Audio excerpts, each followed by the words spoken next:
Hold on. Alright.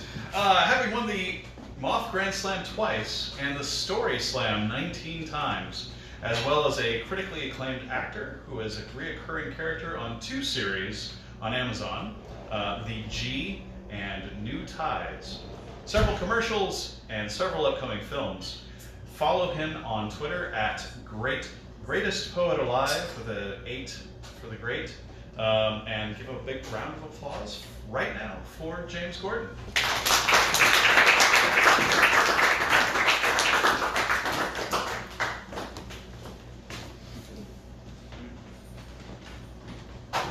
Just in case you happen to be paying attention, you happen to be watching or listening, this is for you. You should be here. You should be here with me, babe. Girl, you know you drive me crazy. Here. You should be here. Maybe not in Tuesday Funk because, well, you had stuff to do, things you're working on. Maybe not in the audience. Maybe not even in the live that's going on right now, but you should be here. Right here. In the forethoughts and the afterthoughts and the present thoughts. Right here in the heartbeat. Each one and the ones in between. Your signature upon each of them. You should be here. Existing upon the aura. Giving it some effervescence that it might not have. You should be here. And I don't mean to come across misogynistic and sexist. I'm not saying that as because I'm the man, because if you were here, then I would want to be here, but you're there. And the poem is not about being there, it's about being here. So you should be here. You should be here. Look at the smile on my face, how the corners of my smile touch my earlobes. How every time I walk, there's a steam in my stride just because you're around. You can hear my heartbeat through my undershirt, through my dress shirt, through my vest, through my sport coat. You can hear my heartbeat, boom, boom, boom, boom, boom, boom. Similar to Peter Gabriel's Salisbury Hill. You should be here. You should be here because I've been everywhere else. You've been everywhere else, and the synergy we create with each other is just so palpable. People can see this. Say, oh, how long have you guys been married? And we just started seeing each other. You should be here because in my unhumble opinion, for me, there's no better place for me than with you being here. You should be here. You should be here with me, babe. Girl, you know you drive me crazy. My poem. Yeah. When I say my poem, that's the end of the poem. It's a funny thing because in Chicago spoken word, everyone says, and that's that piece. I really got tired of that shit. So I came up with my own thing and I said, my poem. So thank y'all for indulging that. Yeah. Hope you were watching. Okay, let's get to it. First of all, round of applause for all the performers that have come up so far. Thank you to Andrew and Eden for having us here, putting on the show. Yeah. Thank you to Leah back there, taking care of the drinks. Thank you. And thank y'all for coming out. I appreciate you. Yeah. All right, let me get to it. I don't trust Chicago weather worth shit. I've lived here all my life except for the 1 year I lived in Milwaukee and was teaching there and came back, but I don't trust it. I don't trust the weather person saying, oh my God, it's gonna be 40 today. Nope, I'm still keeping my long johns on. My dad taught me that unless there are cracks in the concrete, he says, Bobo, do not start undressing. Keep your skull cap, your scarf, your gloves, keep everything on. And 40 plus years later, I have stuck to that credo. This was even more important in April 2015. I was working on the film Office Christmas Party. Jennifer Aniston, Jason Bateman, and I was excited. I was still working background then, which you may know as extras who walk back and forth on the screen or what have you. I was still doing that, but still it's exciting because I'd been booked for 3 days straight and it was going to be awesome. And I was booked as a party executive, and I said, oh shit, I get to wear new clothes. I like suits and ties, sport coats. You probably tell.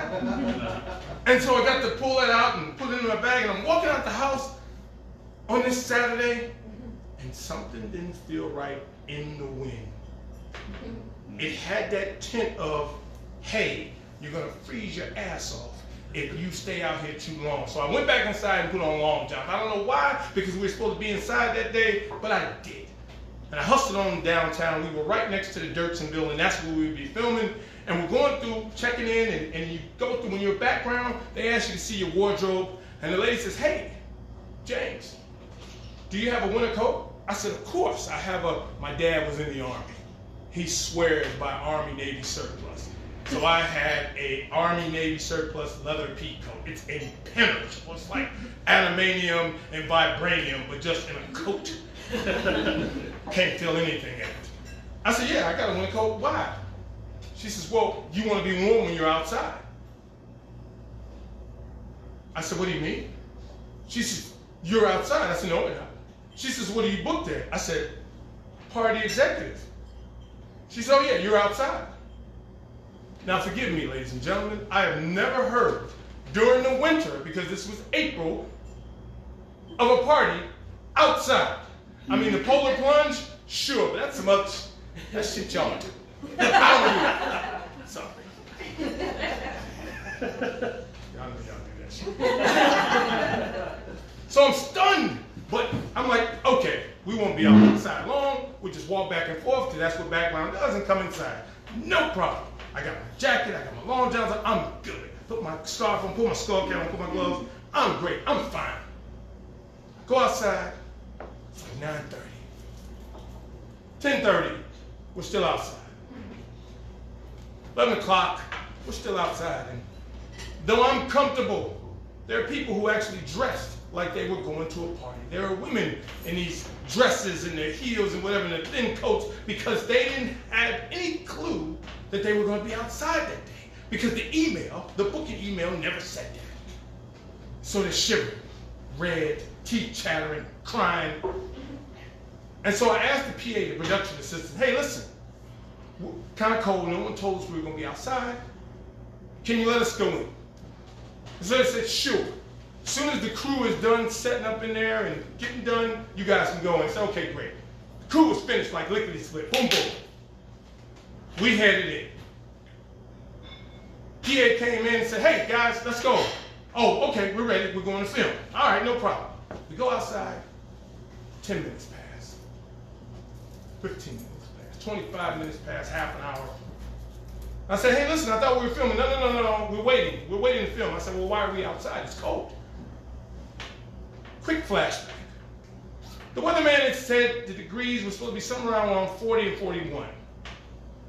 It never got above 12. Wow. To say he messed that up would be an understatement. Back to the story. So, we're there, and I said, well, wait a minute. Well, people are freezing. Let's go inside. Let us go inside. She said, no, you got to stay out here. And I said, well, these ladies, okay, well, at least let these ladies who are shivering their teeth and chattering, let them go inside. And she said, no, everybody's got to stay outside. This PA is in a snowsuit. You know, big-ass Gore-Tex boots, them super things. You know, the lady in the helicopter that comes down and she blows the brother out of the sun out. I think they're Columbia boots. I think that's it. She's in all this. She's like in Chilly Willy. She can't feel anything. She's great. And she's talking about staying outside. And so I say, hey, listen, guys. I know, and this is when we were working 80 for 8.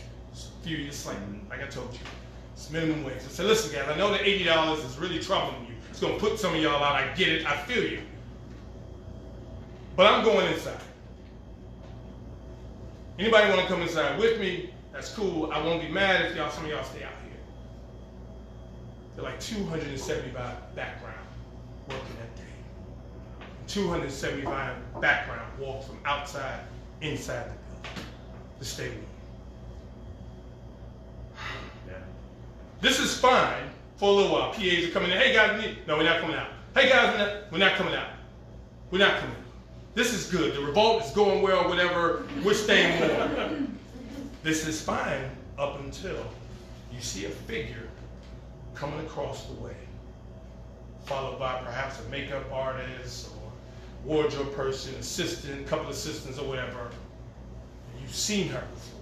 And as she gets closer and closer, her visage becomes even more obvious. Jennifer Anderson comes into where we are. looks around. What the hell, people? We're trying to make a movie here. What the hell is going on? High pitch, screaming. Who's in charge here? You ever seen that time when there's one person and then everybody steps back or they point to that person? That kind of happened, but I stepped forward. And if you haven't figured out, well, Andrew's known me a little while. If you haven't figured out, I'm a little bit ballsy. So I said, well, Jennifer, because she's a person like I am. They had us out here and it was cold. And it didn't make any sense because we weren't filming yet. And immediately she looks at me and I'm thinking, oh shit, my acting career hasn't even started yet. It's like done. And she says, well, who the hell did that? That's stupid. Of course you wouldn't be outside when it's cold. And she turns and the PA in the big snowsuit is standing right there. And she turns, did you have them outside? Are you that stupid when you had them outside? Why would you have them outside? That makes sense. And she just rattled off. And the PA just shrunk, and I kind of felt bad for her. But not really. And so the PA shrunk. She says, I don't know, I was just following instructions. She says, oh, and this is classic. She says, well, if someone told you to jump off a bridge. and it just went. She says, hey, listen. She says, what's your name? I said, James. She said, do you have a SAG card? I said, no, I'm not an actor. I just retired from teaching a couple years ago. I'm doing background. She said, you're not an actor? I said, no. She said, because if you had a SAG card, I said, you'd be a good union rep because you stood up for these people here. Stay in here till you're warm. I'll make sure the heaters, I'll make sure everything's fine, okay? And she stuck her hand out. And I shook her hand. I said, well, thank you.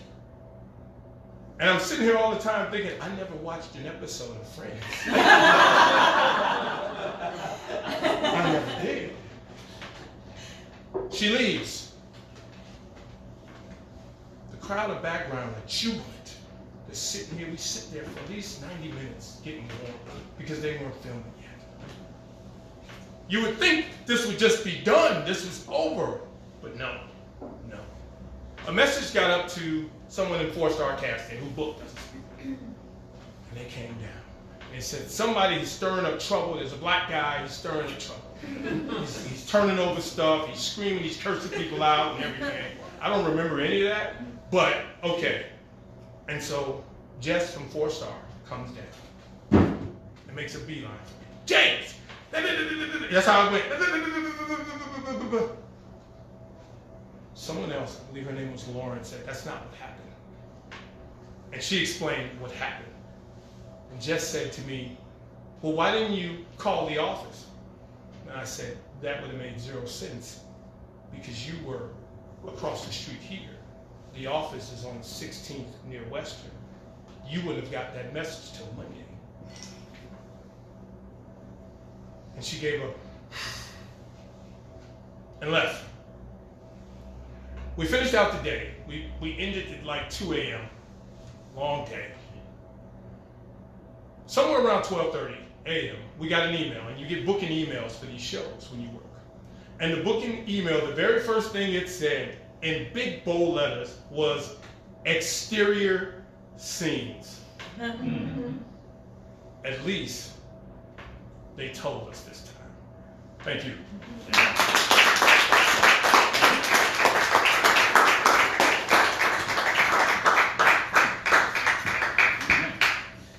And that is Tuesday Fun for March. Woo-hoo. Thanks again to all our leaders, Jeff, Deborah Heitner, Ted McClellan, me, Tom Haley, and James Gordon. Yeah. Woo.